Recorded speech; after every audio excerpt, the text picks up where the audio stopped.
Kumusta mga co-office mates? Nandito tayo ngayon sa Baguio City para ipakita sa inyo ang isa sa sinasabi nilang haunted house daw. Sa episode na ito, aalamin natin ang kasaysayan at kababalaghan ng isa sa pinakasikat na haunted house place sa Pilipinas, ang Diplomat Hotel ng Baguio City.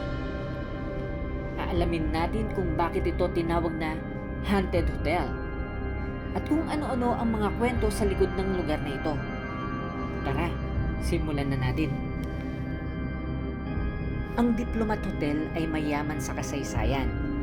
Una itong itinayo noong 1911 at kilala noon bilang Dominican Hill Retreat House. Isang retreat house para sa mga pari at madre. Itinayo ito ng mga Dominican priests upang magsilbing tahimik na lugar para sa panalangin at pagmumuni-muni. Pero noong World War II, ginamit ito bilang kampo ng mga Hapon at dito rin naganap ang maraming madugong kaganapan. Siya nga pala mga co-office mates, ang gusaling ito ay may European-inspired na architecture, kaya talagang napaka-eleganteng tignan.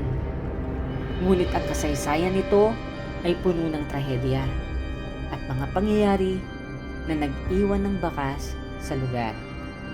So, paano nga ba naging haunted house ang Diplomat Hotel? Matapos ang World War II, ang gusali ay napabayaan hanggang sa binili ito ni Tony Agpawa, isang faith healer noong 1970s at ginawang isang hotel na tinawag nilang Diplomat Hotel. Dahil sa mga kwento ng faith healing sessions at mga kababalaghan sa lugar, mas lumakas ang mga kwento ng pagiging haunted nito. Regarding naman tayo sa mga kwentong kababalaghan, may mga bisita daw dito at mga lokal na nakaranas ng iba't ibang paranormal activities. Naririnig daw nila ang mga iyak at hiyaw ng mga nawalan ng buhay noong panahon ng digmaan. Ang pinaka-popular dito na kwento ay tungkol sa mga anino na lumilitaw sa mga bintana ng gusali, lalo na kapag gabi. Kung kwentong kababalagan naman ang ating pag-uusapan, may mga bisita at mga lokal na nakaranas ng iba't ibang klaseng paranormal activities dito. Naririnig daw nila ang mga iyak at hiyaw ng mga nawalan ng buhay noong panahon ng digmaan. At isa sa pinaka-popular na kwento ay tungkol sa mga anino na lumilitaw sa mga bintana ng gusali, lalo na kapag gabi.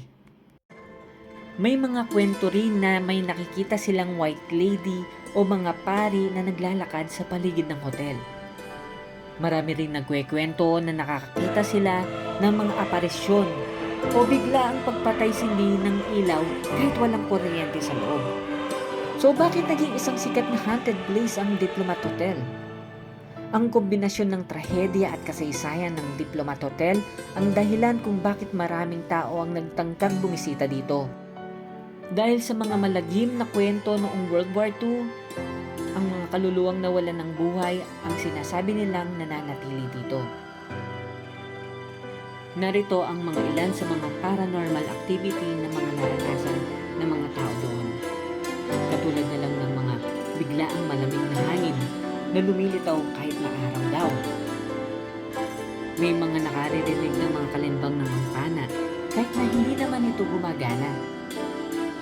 Mga kakaibang tunog at boses na parang nagmumula sa iba't ibang bahagi ng gusali. So kung medyo matapang kayo mga co-office mates at gusto nyo ng kakaibang experience, pwede kayong bumisita dito sa Diplomat Hotel upang ma-explore ninyo ang paligid nito. Pwede kang magdala ng camera o cellphone upang masubukang kuhanan ang mga sinasabi nilang spirits na nananatili dito. Ito yung mga pwede nyong gawin mga ka-office mates pagpunta nyo dito sa Diplomat Hotel. Siyempre, mag-photo op at subukang kuhanan ang magagandang tanawin ng Baguio City mula sa itaas. Pwede nyo ring subukang mag-ghost hunting sa gabi kasama na ang inyong mga kaibigan. Pumasok sa mga lumang kwarto at i-explore ang natitirang bahagi ng gusali kung saan may mga iba't ibang creepy na dekorasyon at bakas ng nakaraan. So kung pupunta naman kayo, ito yung mga tips mga ka-office mates. Mas maganda kung pumunta kayo sa araw upang maiwasan ang sobrang creepy ng vibe, lalo na kung hindi kayo sanay sa mga haunted places. Maging maingat at igalang ang lugar dito dahil ito ay isang heritage site. Magdala ng flashlight kung plano ninyong bisitahin ito sa hapon o malapit lang magdilim. So, paano pumunta sa Diplomat Hotel? Ang Diplomat Hotel ay nasa taas ng Dominican Hill at madali itong mararating mula sa city center ng Baguio.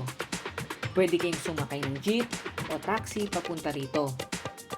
Kapag nasa taas na kayo, makikita ninyo ang mga malalawak na tanawin ng Baguio City at magbibigay ito ng ibang pakiramdam lalo na kung gabi. So mga ka-office mates, ito ang kwento ng Diplomat Hotel sa Baguio City. Isa itong lugar na puno ng kasaysayan, kababalaghan at kagandahan. Kung gusto nyong maranasan ang mga kwento ng misteryo at makakita ng tanawin, pumunta na sa Diplomat Hotel. Salamat sa panonood mga ka-office mates. Huwag kalimutang mag-subscribe at i-click ang bell icon para sa iba pang mga kwento namin tungkol sa mga makasaysayang lugar dito sa Pilipinas. So mga ka-office mates, ano pang hinihintay nyo? Tara, log out na!